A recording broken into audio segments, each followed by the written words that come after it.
नमस्कार। आज बात करेंगे पौराणिक कथाओं के एक बहुत ही दिलचस्प किरदार मेनका की। इनकी कहानी सिर्फ एक कहानी नहीं, बल्कि देवत्व, कर्तव्य और किस्मत के धागों से बुनी एक पूरी गाथा है। ये कहानी जितनी सीधी दिखती है, उतनी है नहीं। तो आखिर थी कौन मेनका? क्या वो सिर्फ स्वर्ग की एक कलाकार थी जो अपनी कला से सबका मन मोह लेती थी, या फिर एक ऐसा दिव्य अस्त्र थी जिसे देवताओं ने अपना सिंहासन बचाने के लिए इस्तेमाल किया? यही सवाल, यही दुविधा उनकी कहानी को इतना खास बनाती है। तो चलिए इस कहानी में थोड़ा और गहरे उतरते हैं। सबसे पहले ये समझना जरूरी है कि स्वर्ग में मेनका का असल में स्थान क्या था। मेनका एक अप्सरा थी। अब अप्सरा का मतलब क्या है? अप्सराएं मतलब इंद्रलोक की वो दिव्य नर्तकियां जो अपने सौंदर्य और कला के लिए मशहूर थी। कह सकते हैं कि वो सौंदर्य, कला और एक ऐसी कमाल की मोहक शक्ति का प्रतीक थी कि कोई भी उनसे नजर नहीं हटा पाता था। और उनकी उत्पत्ति वो भी कोई साधारण नहीं थी। ये कहानी बहुत दिलचस्प है।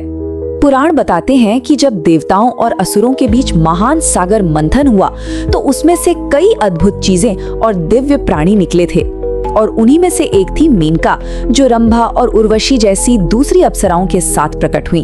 तो मतलब उनका जन्म ही दैवीय था। और देखिए, मेनका कोई छोटा मोटा किरदार नहीं है। उनका जिक्र हमें ऋग्वेद से लेकर महाभारत, रामायण और कई बड़े पुराणों तक में मिलता है। इससे पता चलता है कि उनका चरित्र कितना महत्वपूर्ण रहा है। अब यहाँ से कहानी एक बहुत ही ड्रामेटिक मोड़ लेती है। अब ये किस्सा सिर्फ कला और सौंदर्य का नहीं रह जाता, इसमें एंट्री होती है शक्ति की और डर की। हुआ ये कि उस समय महर्षि विश्वामित्र अपनी कठोर तपस्या से बेहिसाब आध्यात्मिक शक्ति जमा कर रहे थे। उनकी शक्ति इतनी ज्यादा बढ़ गई थी कि स्वर्ग के राजा इंद्र को भी डर लगने लगा। उन्हें लगा कि कहीं विश्वामित्र अपनी इस शक्ति से उनका सिंहासन ही न छीन ले। तो इंद्र ने क्या किया? उन्होंने अपनी सबसे काबिल अप्सरा मेनका को बुलाया और उन्हें एक सीधा सा आदेश दिया। ये कोई निजी काम नहीं था, बल्कि ये देव व्यवस्था को बचाने का एक कर्तव्य था। तो एक तरह से मेनका को एक दिव्य मिशन पर भेजा गया था।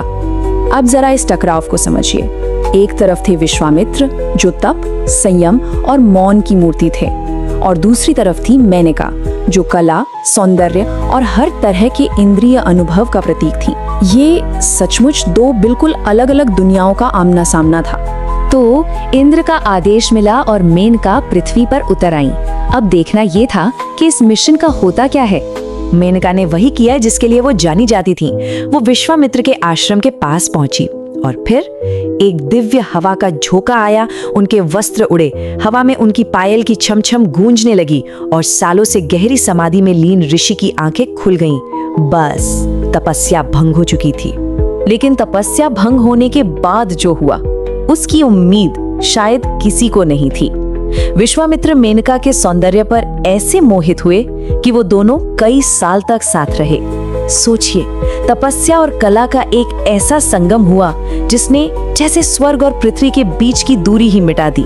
पर ये कहानी यहीं खत्म नहीं होती। अरे, असल कहानी तो अब शुरू होती है।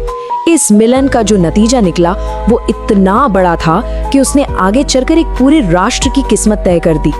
उनके इस रिश्ते से एक बेटी का जन्म हुआ जिसका नाम रखा गया शकुंतला, और ये शकुंतला खुद एक बहुत बड़ी कहानी की नायिका बनने वाली थी। देखिए हुआ क्या। बेटी के जन्म के बाद मेनका को अपना दिव्य कर्तव्य निभाते हुए वापस स्वर्ग लौटना पड़ा। उन्होंने अपनी बच्ची को जंगल में ही छोड़ दिया। वहां उसे कण्व ऋषि ने पाया और अपनी बेटी की तरह पाला पोसा, और फिर यही शकुंतला बड़ी होकर राजा दुष्यंत की रानी बनी।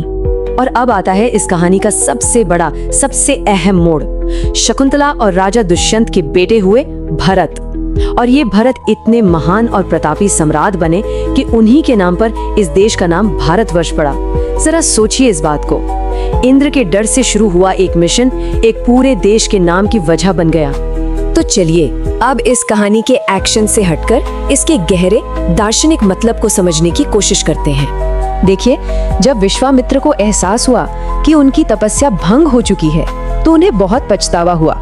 उन्हें समझ आ गया कि वो अपने असली लक्ष्य से भटक गए हैं। इसके बाद वो मेनका से अलग हुए और ब्रह्मर्षि बनने के अपने सफर पर और भी ज्यादा मजबूत इरादे के साथ निकल पड़े और आखिर में उन्होंने वो पद हासिल भी किया।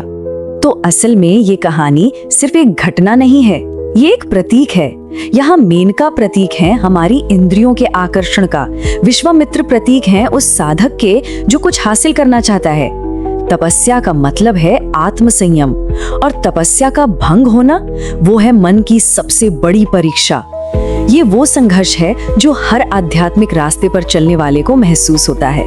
तो आखिर में मेनका की कहानी सिर्फ एक मोह या धोखे की कहानी नहीं है, ये असल में दुनिया की इच्छाओं और आध्यात्मिक अनुशासन के बीच जो एक लगातार लड़ाई चलती रहती है उसकी कहानी है। ये एक ऐसी लड़ाई है जो कहीं न कहीं हर इंसान के मन में चलती है। तो आखिर में ये सवाल हमारे सामने खड़ा होता है कि मेनका को हम क्या समझे? क्या वो सिर्फ देवताओं के खेल की एक मोहरा थी जिसे एक ऋषि को रास्ते से भटकाने के लिए इस्तेमाल किया गया, या फिर वो अनजाने में ही सही उस महान नियति की वजह बनी जिसके कारण भारतवर्ष का जन्म हुआ?